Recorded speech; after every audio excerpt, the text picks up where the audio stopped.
Olá, bem-vindos ao canal. Meu nome é Isabela Gonzaga, sou enfermeira, estomaterapeuta e nesse espaço eu converso um pouco sobre as estomias, como cuidar de pacientes com estomias e também sobre feridas, curativos, como tratar de pessoas com feridas.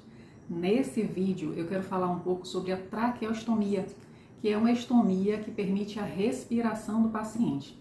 Muitas vezes na rua a gente vê pessoas com um dispositivo, uma cânula, um orifíciozinho no pescoço e muita gente não sabe do que se trata. Pois bem, aquilo ali é uma traqueostomia. E o que é a traqueostomia? É uma abertura feita na região da traqueia, na face anterior do pescoço, para permitir que o ar entre e chegue até os pulmões. Quando é que se faz uma traqueostomia? Principalmente quando você tem obstrução nos órgãos que estão acima da traqueia. Então, por exemplo, um câncer de laringe, um trauma de face, qualquer situação que bloqueie a entrada do ar, a passagem do ar pelas vias aéreas, pelas vias respiratórias superiores, pelo nariz, pela laringe, até chegar à traqueia, é uma situação que pode gerar uma traqueostomia. Então se faz cirurgicamente esse orifício na face anterior do pescoço para comunicar a traqueia ao meio externo. E quando se faz esse orifício, essa abertura na traqueia, se coloca geralmente uma cânula, como se fosse uma prótese, que vai manter esse canal aberto para que o ar entre e saia e chegue até os pulmões. Geralmente se coloca uma cânula do tipo descartável, é uma cânula plástica que na sua porção inferior tem um balão. Esse balão fica cheio de ar e fica inflado dentro da traqueia. Para que ele serve? Para fixar a cânula no interior da traqueia, para que ela não saia, e também para isolar a região da traqueia, para que não entre secreções, para que as secreções respiratórias, a saliva, não passe aqui pela parte exterior da cânula, pela parede de fora da cânula e invada os brônquios e os pulmões. Se isso acontecer, tem uma grande chance do paciente ter infecção respiratória. A entrada de secreções por essa face aqui de exterior, pela parte de fora da cânula, que fica entre a cânula e a traqueia, esse espaço tem que ser vedado, tem que ser ocluído para impedir que essas secreções cheguem aos brônquios e aos pulmões e causem infecção respiratória. Pois bem, por que a gente faz uma traqueostomia? Muitas vezes a gente vê nos hospitais, nos ambientes de terapia intensiva, pessoas que estão respirando com auxílio de aparelho, que estão na ventilação mecânica, mas geralmente elas estão usando um tubo, uma cânula orotraqueal, aquele tubo que fica na boca, conectado ao aparelho de ventilação mecânica. Por que a gente substitui esse tubo, que está permitindo a respiração pela boca, por uma traqueostomia, por uma cânula que vai ficar aqui no pescoço?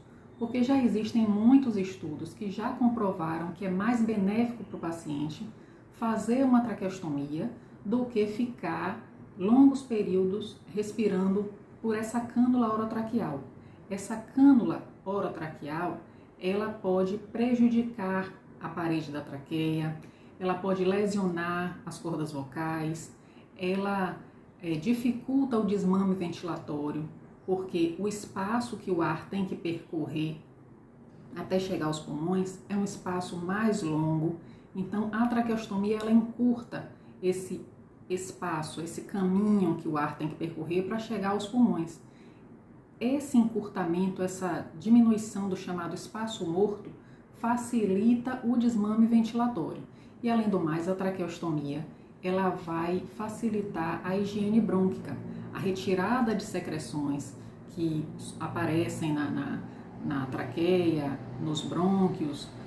Essa remoção de secreções, essa higiene brônquica é mais fácil quando o paciente está em uso de traqueostomia.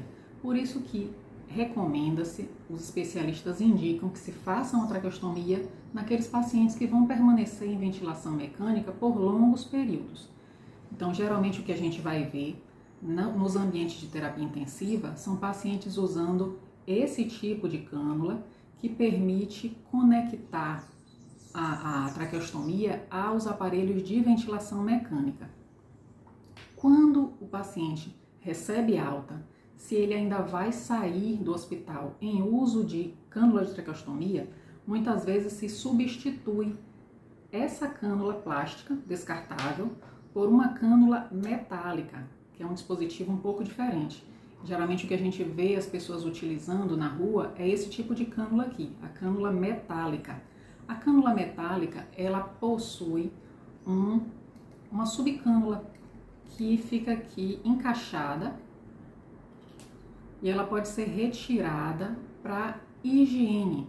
Então, paciente que usa uma cânula metálica diariamente, 3, 4 vezes por dia, a depender da sua necessidade, ele vai retirar a cânula interna, a subcânula, e fazer uma higienização, porque as secreções elas não podem se acumular no interior da cânula. Da mesma forma que o paciente que está internado, que está lá na UTI, tem que ter a limpeza da cânula descartável, da cânula plástica, o paciente que está em casa também tem que fazer essa limpeza. Só que na cânula plástica, o que a gente faz para higienizar, para retirar as secreções do interior da cânula, é a aspiração. A gente passa uma sonda e remove as secreções que estão aqui no interior da cânula. E no paciente que está em casa, que não está usando a cânula descartável, ele vai fazer uma retirada, uma limpeza da subcânula para mantê-la pérvia, para que o interior da cânula fique livre, o ar possa entrar e sair e ele respirar sem dificuldade. Então são dois procedimentos que são muito importantes, que a pessoa que usa a traqueostomia, que o cuidador, o familiar tem que estar atento. Nos hospitais a gente tem a equipe de enfermagem, tem a equipe de fisioterapia que vai estar sempre atento à respiração desse paciente.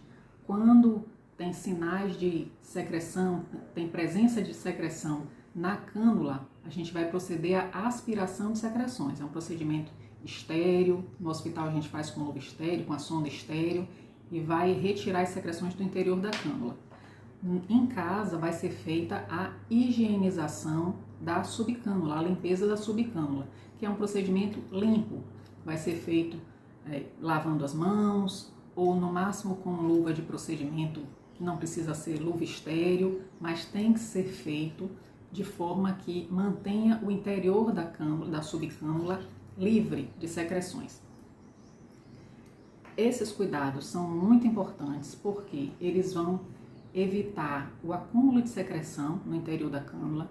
Esse acúmulo de secreção pode bloquear a respiração do paciente e pode causar infecção respiratória. Então são duas complicações muito sérias que o paciente que usa traqueostomia, a pessoa que é traqueostomizada, tem que ficar atento.